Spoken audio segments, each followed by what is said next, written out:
Muy buenas a todos y bienvenidos a Diálogos Transatlánticos después de esta sequía productiva desde hace ya bastantes meses, casi año, ¿no? Un año, pues que Yo no, diría años. iba a decir años, pero años tampoco, pero bueno, ya un largo tiempo sin publicar nada y la verdad que entre una cosa y otra, pues nada, lo fuimos dejando y ahora se dio la oportunidad y vamos a ver si le devolvemos continuidad a lo que es el canal, que siempre nos gusta hablar de cine, que es una de nuestras grandes pasiones. Y para ello, como no, pues está la otra pata del banco, allá en Estados Unidos, Antón. Y nada, de aquí, Antón, ¿qué tal? ¿Cómo estás? Muy buenas tardes aquí. Ahí serán mañanas o mediodía, ¿no? Más Pues o sí, menos. aquí es por la mañana y además la mañana después de una tormenta enorme que hizo que cayesen varios árboles por aquí cerca por el vecindario. Y bueno, las típicas tormentas de verano aquí en Jackson, Tennessee, en los Estados Unidos, pero más allá de eso, encantado de poder volver a charlar contigo aquí en estos diálogos transatlánticos y un saludo a ti, Jaime, y a toda la audiencia, por supuesto, que pueda ver ahí afuera en YouTube. Pues por supuesto, el placer es mutuo, ya sabes que siempre es un placer hablar con alguien que con tanta afinidad como la que tengo contigo y nada, hoy vamos a hablar de un género pues que nos gusta mucho, que yo la verdad que siempre me gustó, pero últimamente pues le estoy cogiendo todavía más afición por la gran cantidad de películas que están saliendo, bueno, sobre todo viendo en Netflix, ¿no? Que es un cajón de desastre donde muchas veces encuentras joyas y descubres cine. Y entre él también, por mi parte, voy a hablar de esa explosión del thriller, que es el género del que vamos a hablar hoy, español, ¿no?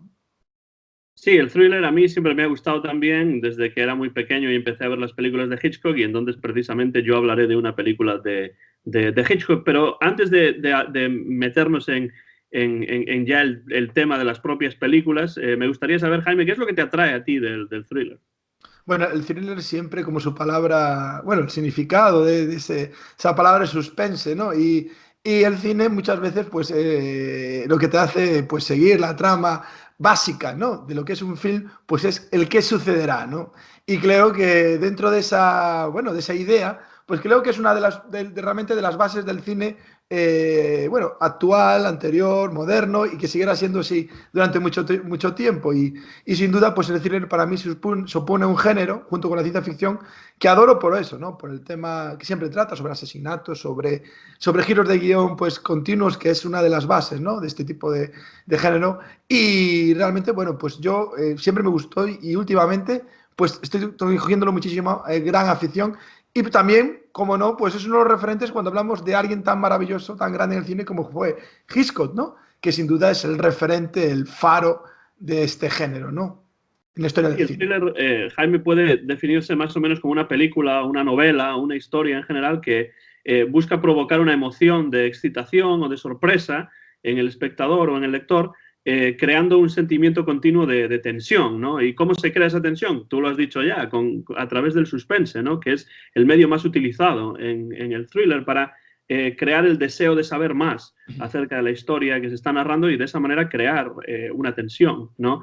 Se le da al espectador cierta información sobre la trama, pero no toda la información, ¿no? O bien se le da al espectador más información que a los personajes que aparecen en la historia para que el espectador se preocupe por la reacción o por la suerte de los personajes ante cosas que van a ocurrir de manera inevitable, ¿no? Y bueno, eso por supuesto se puede intensificar con la música, con violencia, con elementos de distracción, que parece que algo va a pasar pero luego no pasa, que ocurre lo que esperamos en el momento que menos esperamos y ese Sí, tipo sí. de cosas, ¿no? Yo creo que por eso el thriller es tan atractivo, ¿no? Para los espectadores.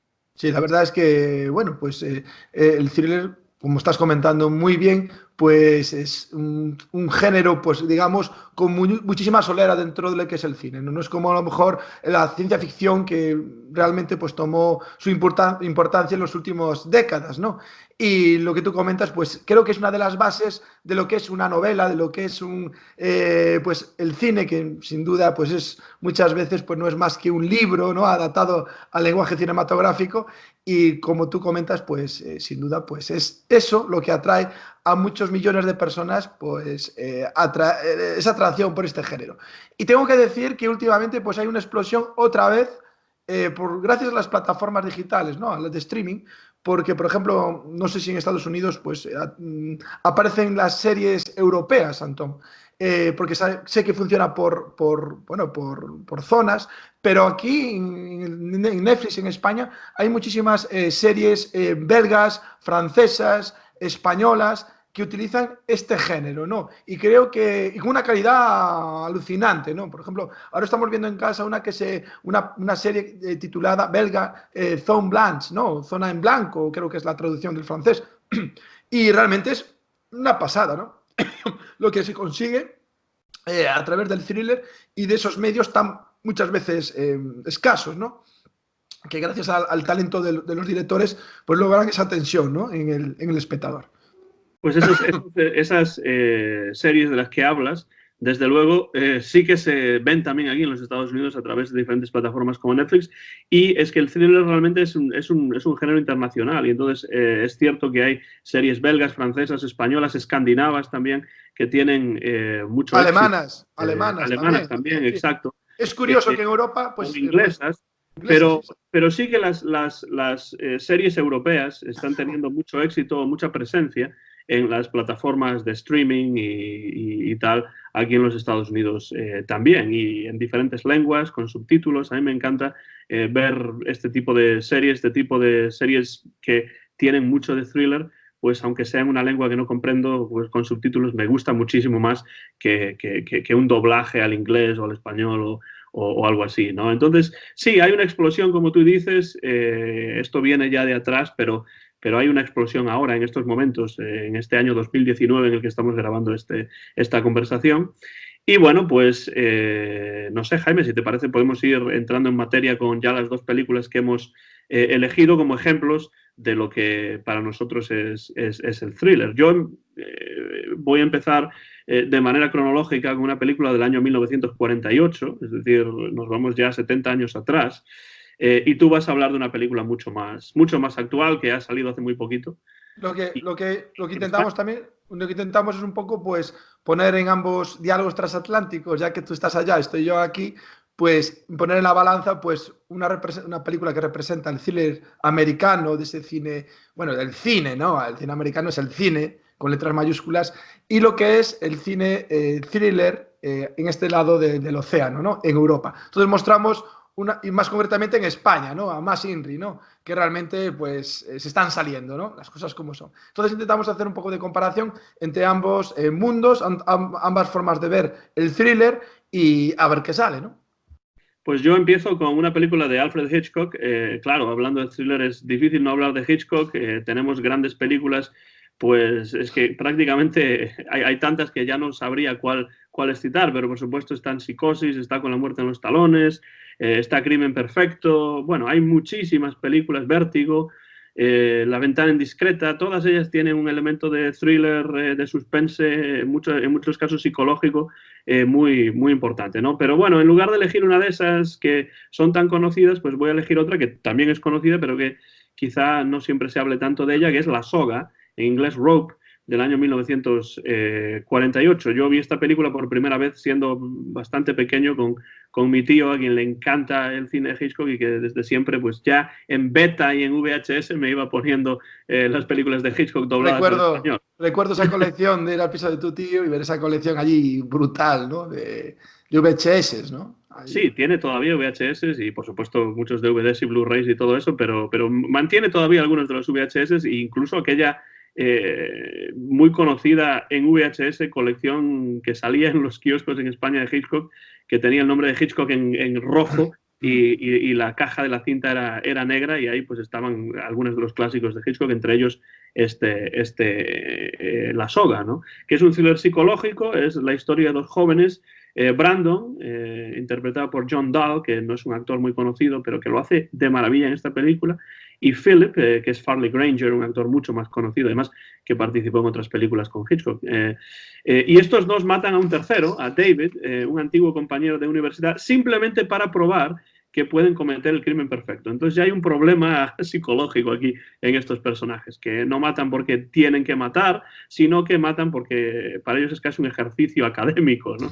Entonces, después de matar a este David, Brandon y Philip lo meten en un arcón y usan ese arcón como mesa para una fiesta que dan en un apartamento en Nueva York, a la que asisten además el padre y la tía de la víctima, así como Rupert, que es el personaje de James Stewart, uno de mis actores favoritos, como ya sabes, porque siempre hablo de James Stewart, que era un antiguo profesor de instituto de estos dos jóvenes, de Brandon y de Philip, ¿no? Y no estoy realmente desvelando nada de la trama, porque esto se sabe ya en los primeros 2 minutos de la película que esto ocurre, ¿no? Sin spoilers, que después no se queja la gente de los spoilers. Claro, yo nunca he entendido esto de que la gente se queje los spoilers, pero bueno, eso daría para otro programa.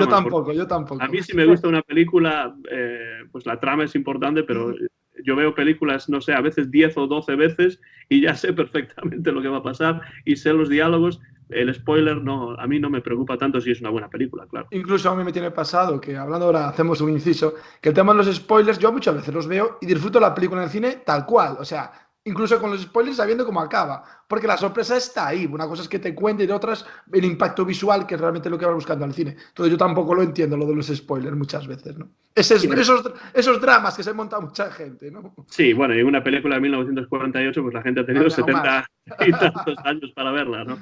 Claro. Bueno, ¿cómo se crea el suspense aquí? Pues porque sabemos más que algunos de los personajes ya desde el principio, ¿no? Hay comentarios de Brandon y de Philip sobre el asesinato a lo largo de la película y comentarios que nosotros comprendemos como espectadores, pero que los demás personajes no comprenden porque no saben lo que ha ocurrido.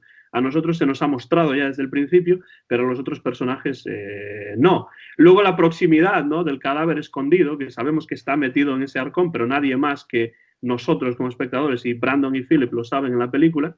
Entonces está esta dicotomía de presencia y ausencia, ¿no? Nosotros sabemos que está presente, pero nadie más lo sabe o lo puede adivinar, ¿no? Y después también el suspense se va añadiendo todavía más suspense porque Brandon es un personaje que aparece mucho más tranquilo a lo largo de la película, mientras que Philip aparece mucho más nervioso. Y hay momentos en los que parece que Philip va a descubrir el pastel, ¿no?, por estar tan nervioso en ciertos momentos.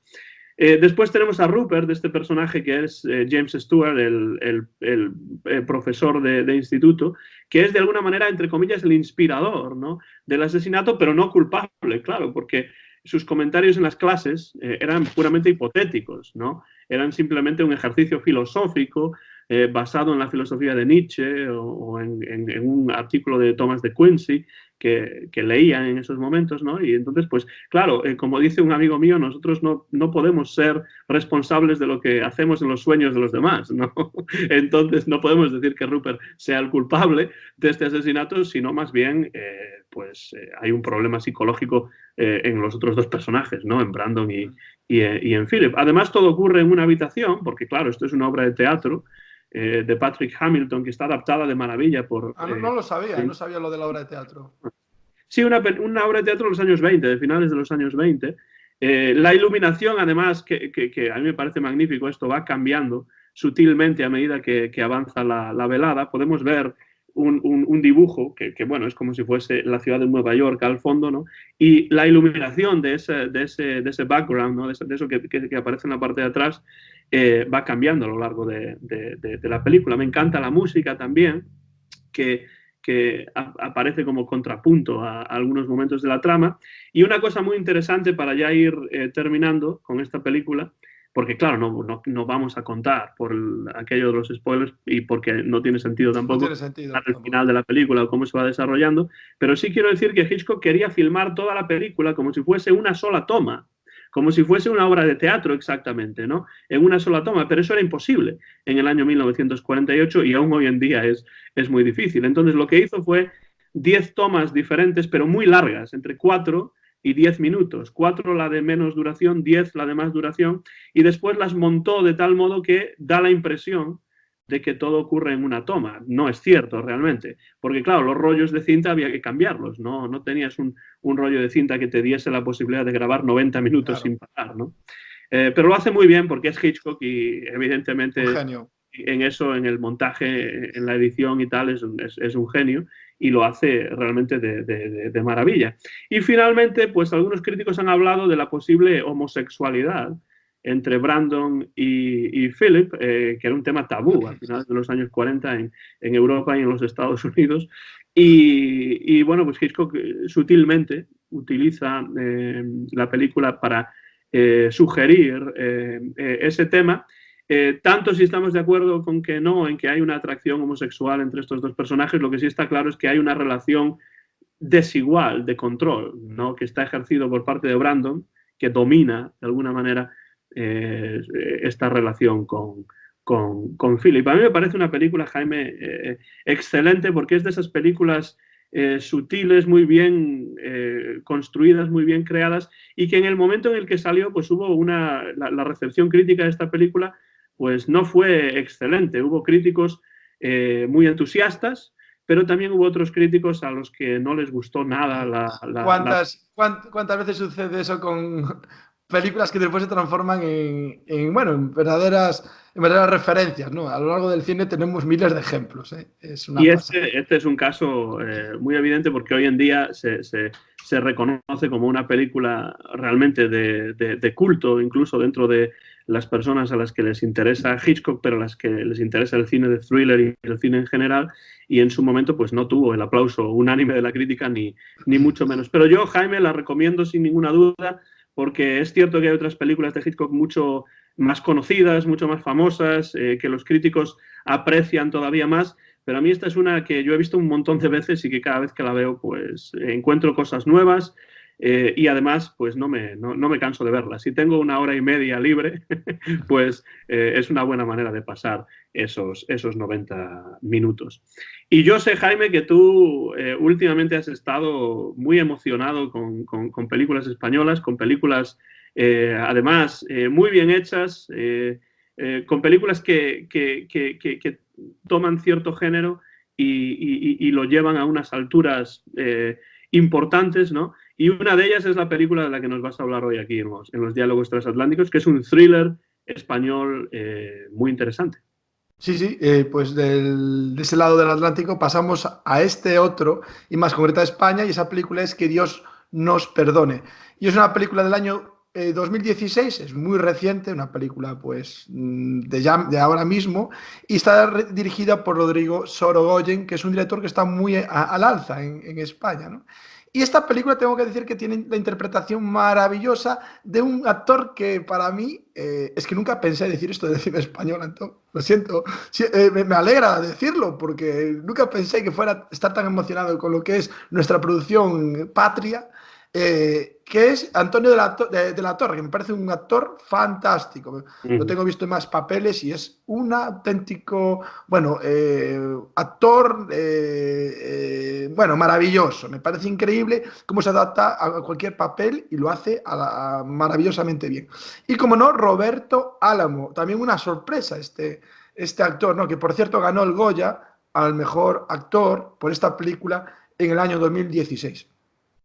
La historia, la trama, no voy a decir, o sea, a enrollarme mucho porque es una película reciente y mucha gente la puede encontrar en Netflix si la quiere ver, porque, bueno, y en diferentes plataformas, porque es una película muy valorada, ¿no? Actualmente por lo que es, bueno, por la gente, pues cuenta la historia bueno, de dos policías que pertenecen a un grupo de la Policía Nacional y tienen que detener, pues, a un asesino de mujeres pues mayores, ¿no? De ancianas, que se transforma a lo largo de la película pues en un asesino en serie.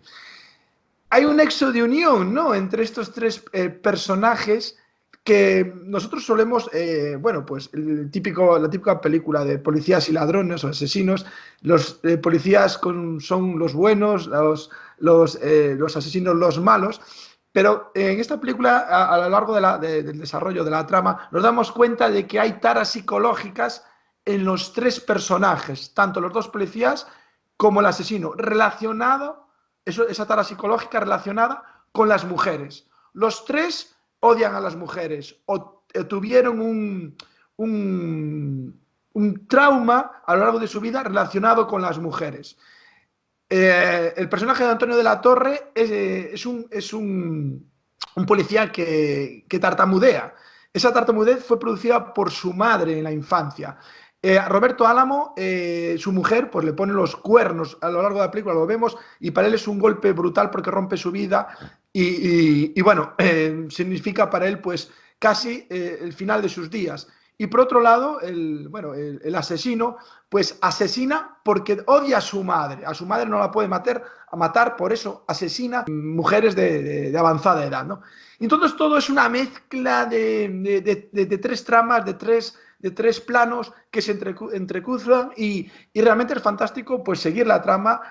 Hay giros de guión brutales, pasan cosas en la película muy atípicas en lo que es el cine de este género y tanto por eso como una música que acompaña constantemente a la película de una forma brutal, hay una banda sonora alucinante, ¿no? Acongojante, diría yo, y hay una iluminación, un trato de la imagen, que es lo que me llamó también soberanamente la atención, que es alucinante. Hay una escena en la que el asesino, escapando de la policía, cae de un balcón, que la cámara está puesta justo por debajo de él, pero debieron amarrarla a lo que son sus pies y se ve como cae a la calle y es realmente, pongo un ejemplo, de lo maravillosamente bien que está filmada esta película.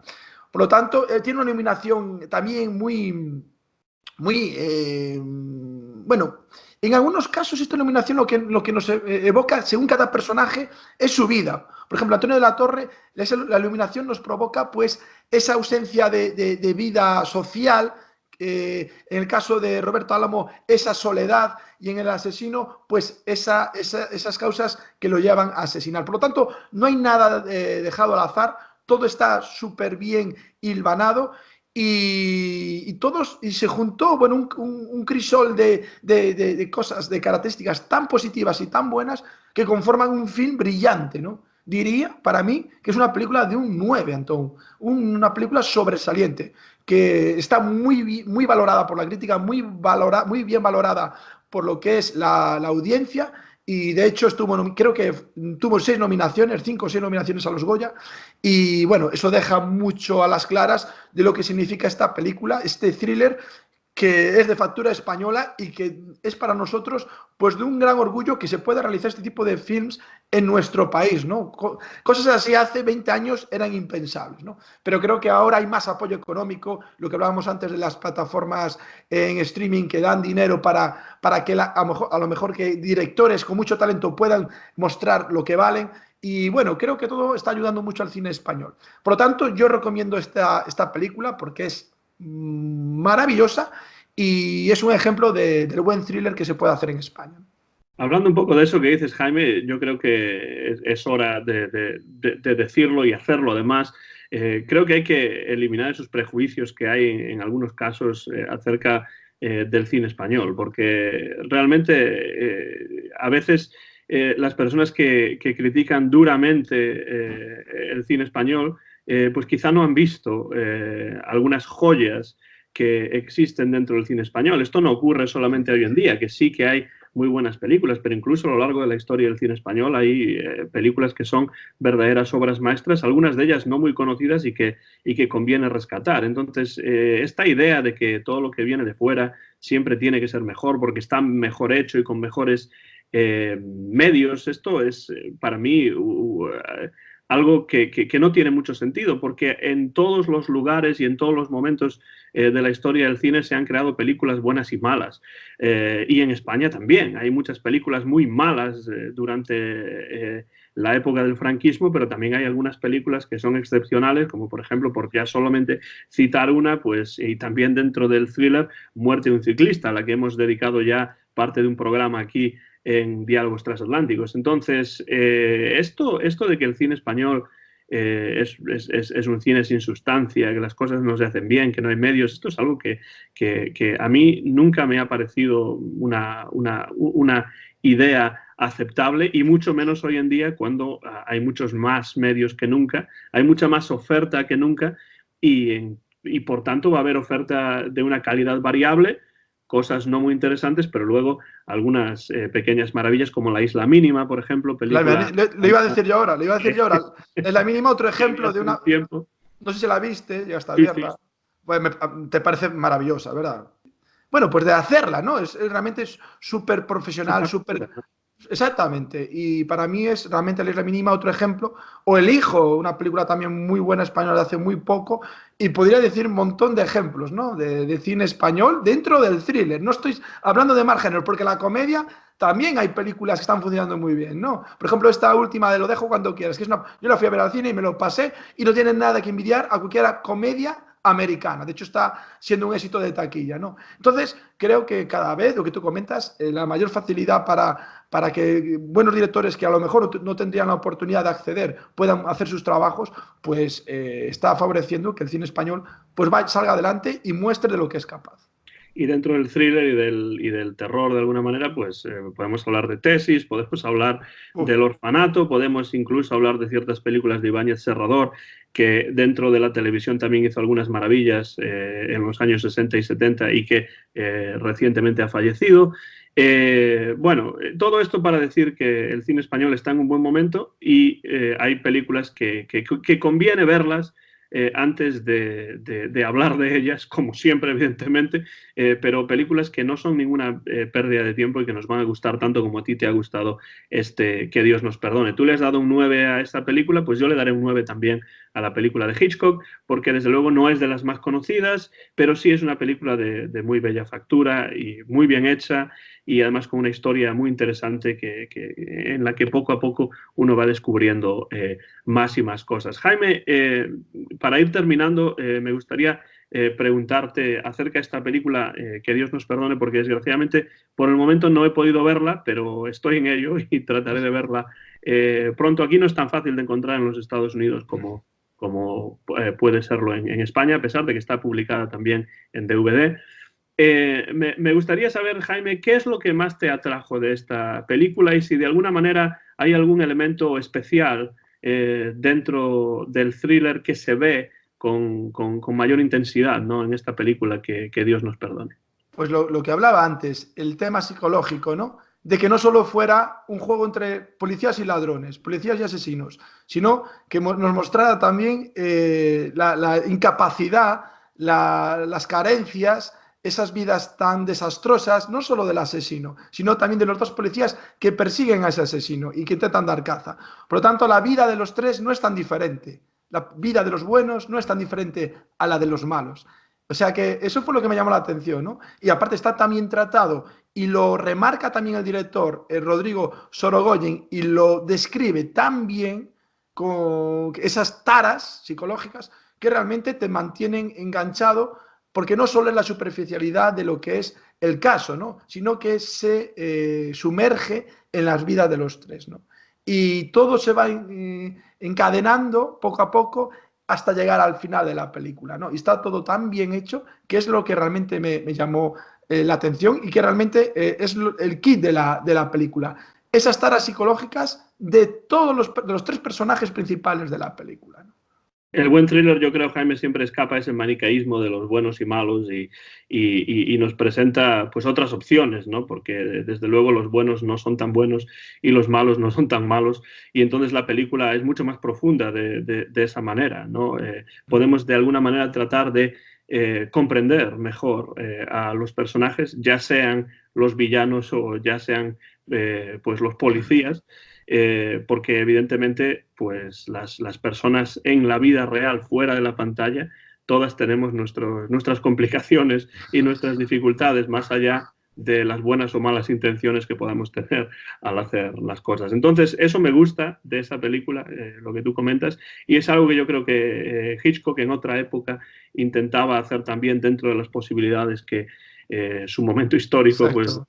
Porque le el cine ha cambiado mucho desde aquella época y bueno, muchas veces el cine actual se pierde en lo que tú comentas, en convencionalismos, ¿no? Bueno, pues, y realmente los que amamos el cine echamos de menos la antigua escuela, ¿no? Donde realmente, pues con menos medios se transmitía mucho más, ¿no? A través de las películas. A mí me interesa la historia generalmente en las películas, lo que es la fábula de la película, ¿no? Y mucho más que unos efectos especiales maravillosos, que al final, en muchos casos, en películas, que esto lo hemos comentado ya en otras ocasiones, pero en películas que tienen mucho éxito hoy en día, pues la película acaba siendo una preparación para una lucha final o para una Mm, lucha constante en la que poder utilizar esos efectos especiales que justifiquen en algunos casos pues el presupuesto exorbitante que se ha gastado para la creación de esa película. No parece que sea el caso de